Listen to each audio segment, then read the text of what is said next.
안녕하세요. 발표 시작. 최명중, 최종희, 이도윤 발표 시작하겠습니다. 일단 발표 시작하기 전에 앞서 여러분은 녹두 정분을 아시나요? 녹두 정분은 정몽준의 별명이었는데요. 키도 작은데다 몸 아래 위가 한 판에 뛰는 듯하고 녹두처럼 야무지다고 해서 고생했답니다. 그렇다면 정몽준은 누구일까요? 이번 내용인 동학농민운동의 중요한 인물이니까 잘 기억해 주시기 바라면서 시작하겠습니다. 주제는 동학농민운동이고 목차를 살펴보도록 하겠습니다. 우선 첫 번째로 동학과 교조 신원운동, 그 다음에 이제 고구 농민봉기, 그리고 제1차 봉기와 집광소, 제2차 봉기와 모금지 전투, 그리고 동학농민운동의 영향이 있습니다. 동학농민운동은 전개 과정이 중요하기 때문에 세세하게 흐름을 파악하는 것이 중요합니다. 동학이란 서양의 학문인 서학 즉 천주교에 대항한다며 등장했고 하나의 종교이자 사상으로 자리 잡았습니다.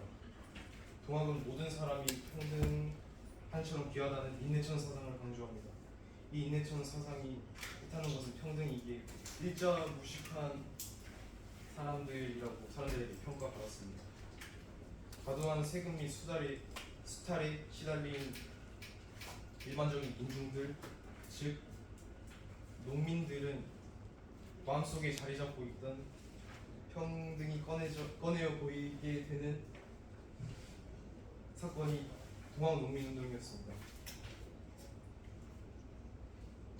교조신원운동은 동학의 창시자인 일대 교주인 최재우가 동학 자체가 사람들 모두 평등하다고 하는 평등 사상을 가지고 있으니 신분제 사회를 유지하던 조선의 입장에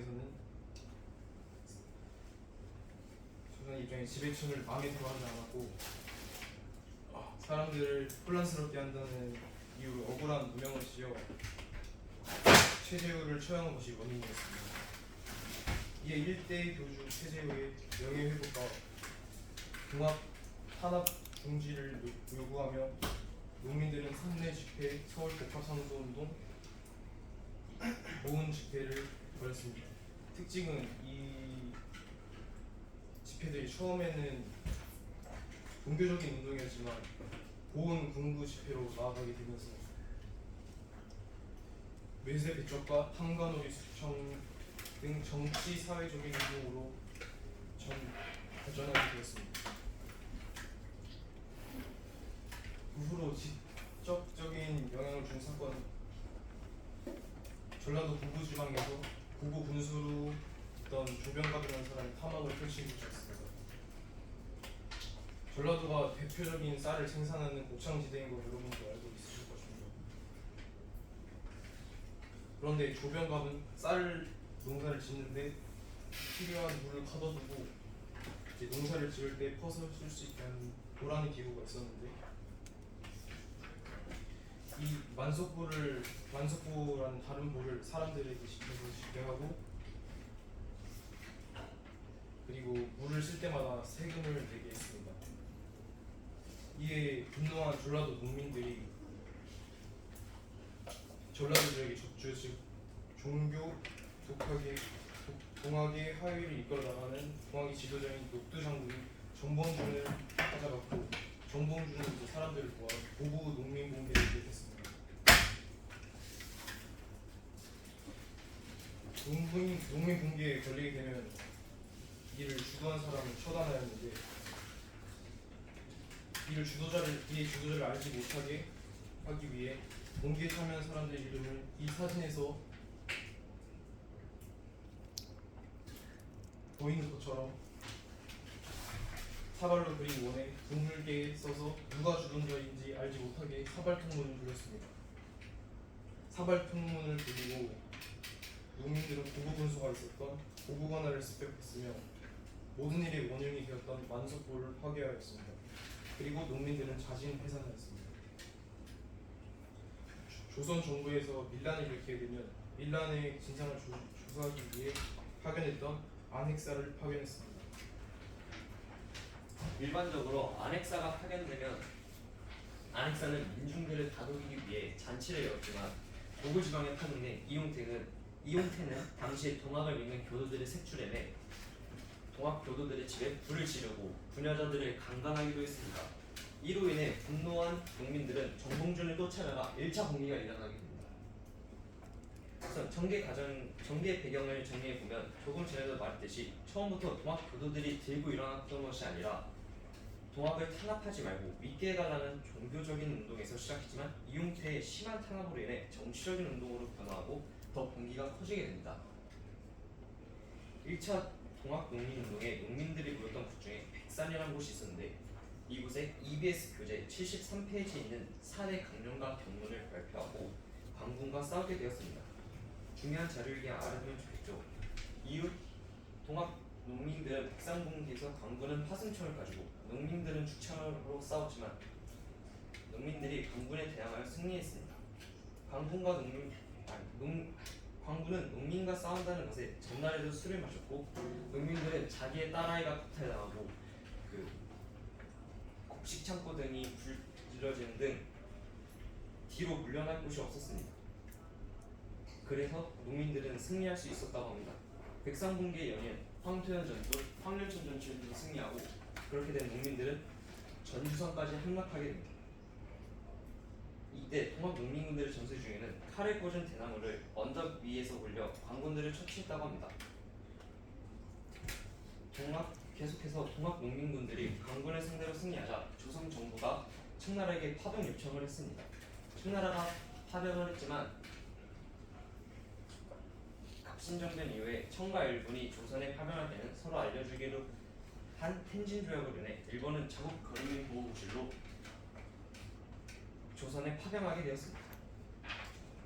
그렇게 해서 청나라는 동학 농민군을 제압하기 위한 유리한 아산만으로 파병했지만 일본군들은 동학 농민운동을 진압하는 것이 아니라 서울을 점령하려는 의도로 인천에 파병했습니다. 외세가 들어오자 위기를 느낀 동학 농민군대가 조선 정부는 전주 하역을 체결하고 동학 농민군들은 정부에게 정치 중에 부패한 것들을 없애달라는 조건으로 정부는 청일 양군 철수 요구로 합의하고 조선 정부는 회정 개혁안 실행 요구를 받아들였습니다. 정부는